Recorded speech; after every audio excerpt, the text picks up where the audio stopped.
ইহুদি খ্রিস্টান সহ দাদা বাবুদের টাকা পয়সা খেয়ে অনেকে এখন উল্টাপাল্টা কয়েকদিন ধরে বলতেছে শহীদ আবু সাইদ, শহীদ মুগ্ধ, শহীদ আবু রায়হান সহ পুলিশের এই পিছন ভ্যান থেকে যে উপর থেকে একটা ছেলেকে ফেলে দিয়েছিল শহীদ ইয়ামেন, এখনো শহীদ হয়নি মনে হয়, শহীদ হয়ে গেছে। এই দৃশ্য দেখে তামাম দুনিয়ার মানবতা কান্না করেছে। কি অবস্থা বলেন তো, উপর থেকে মনে হচ্ছে কুকুরের বাচ্চা ফেলে দিচ্ছে। এরপরও জীবন পর্যন্ত দিয়ে যারা আমাদেরকে স্বাধীনভাবে চলাফেরা করার একটা পরিবেশ দিয়ে গেলে তাদের রুহের মাগফিরাত কামনার জন্য এলাকার যুবকেরা এই আয়োজনে আঞ্জাম দিয়েছে আপনাদেরকে নিয়ে। আমরা খুশি, আমরা খুশি হয়ে আল্লাহর কাছে দোয়া করবো। ওয়াকালা রাব্বুকুম উদউনি আস্তাজিব লাকুম, তিনি জানিয়েছেন আমার কাছে দোয়া করো, আমি ডাকের সাড়া দেব। সুতরাং তার কথা অনুযায়ী আমরা দোয়া করবো। আজকে আসলে বের হয়েছে অনেক আগে, রাস্তাঘাটের অবস্থা এবং দূরও একেবারে কম না। গতকালকে সে সিরাজগঞ্জে ছিলাম, ওখান থেকে বাড়িতে, বাড়ি থেকে এখানে সারাদিন সারা রাত প্রায় গাড়িতে আছে।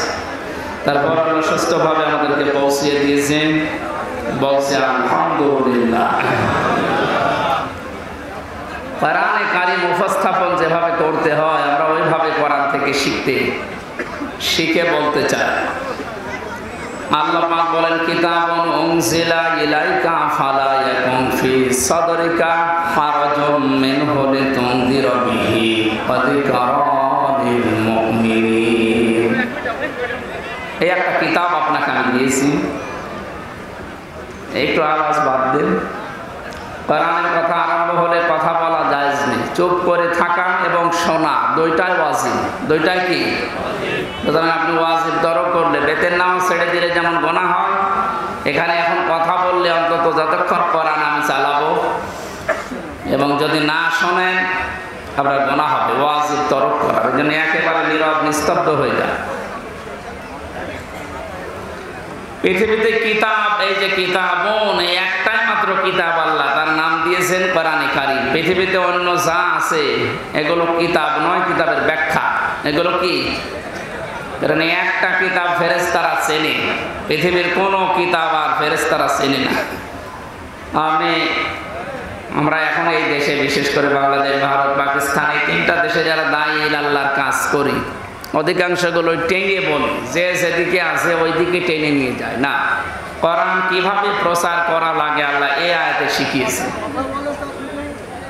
আল্লাহ তাআলা বলেন কিতাবুন, এই একটা মাত্র কিতাব, উনজিলা ইলাইকা, যেটা আপনার প্রতি আমি নাযিল করেছি। তাহলে এই আয়াত দ্বারা বোঝা যায় পৃথিবীতে কিতাব আল্লাহ পাঠিয়েছেন শুধুমাত্র একটা।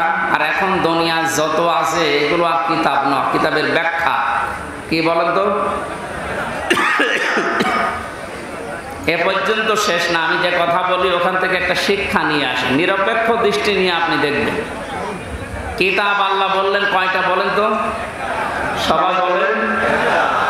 রাসূলুল্লাহকে আল্লাহ আদেশ দিচ্ছেন, ইয়া আইয়ুহার রাসূল বাল্লিগ মা উনজিলা ইলাইকা মির রাব্বিক, হে নবী আপনাকে আমি যে কিতাব দিয়েছি ওই কিতাব, আপনার প্রতি যেটা আমি নাযিল করেছি ওইটা আপনি বাল্লিগ, তাবলীগ করেন, প্রচার করেন, ওটা মানুষের ভেতরে পৌঁছিয়ে দেন। এই আয়াত আর এই আয়াত, এই দুইটা সামনে রাখলে এক বাক্যে বলা যাচ্ছে আল্লাহর পক্ষ থেকে আমাদের কাছে যেটা এসেছে তার নাম কোরআন শরীফ। বলেন কি? ওয়াইল্লাম তাফআল ফামা বাল্লাগতা রিসালাতা, আপনি যদি কোরআনের তাবলীগ না করেন, কোরআন প্রচার না করেন, কোরআনের প্রসার না ঘটান, রিসালাতের যে বিশাল দায়িত্ব নিয়ে আপনাকে আমি পাঠিয়েছিলাম ওটা আপনি পালনই করেননি। আমি জানি কোরআন প্রচার করতে গিয়ে বহু সমস্যার সম্মুখীন হবেন, বাধা আসবে, যেটা 17 বছর আমি পেলাম। এই যশোরে কতদিন পর্যন্ত আমারে আসতে দেয়নি। কিছুদিন আগেও যিনি দায়িত্বে ছিলেন আল্লাহর একটা অভিশপ্ত বান্দা, এই মলয় কুমার না পলয় কুমার, কি নাম, এদের নাম বলাও তো দুষ্কার।